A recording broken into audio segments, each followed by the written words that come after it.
2026 আশুরা রোজা কবে এবং কয়টি? ইংরেজি কয় তারিখ? মহরমের 9 ও 10 তারিখ আশুরার রোজা। ইংরেজি হলে 25 ও 26 জুন, বৃহস্পতিবার, শুক্রবার 2026 ইং। সেহরি খাবেন বুধবার দিবাগত রাত। দর্শক, বৃহস্পতিবার রোজা রাখতে হলে বুধবার রাতে আপনি সেহরি খাবেন। সেহরির সময় 3টা 44 মিনিট।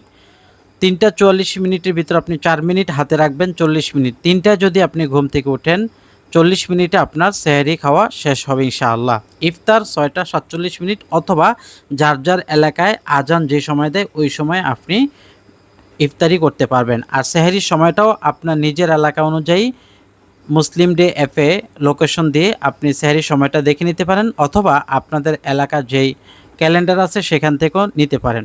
বিশেষ দ্রষ্টব্য, 9 তারিখে রোজা রাখতে না পারলে 10 ও 11 তারিখ রোজা রাখতে পারবেন। কারণ 10ই মহরম আশুরা রোজা, এই একটি রোজার সাথে যে কোনো একটি রোজা নবীজি সাল্লাল্লাহু আলাইহি সাল্লাম রাখতে বলছেন, যাতে ইহুদিদের সাথে আমাদের সামঞ্জস্য না হয়। তো সেই প্রেক্ষিতে আপনি 10 ও 11 তারিখ, 10-এর সাথে হয়তো 11, না হয় 10-এর সাথে আগের দিন 9 তারিখ, এই একদিন অতিরিক্ত রোজা রেখে 2টা রোজা করে নেবেন।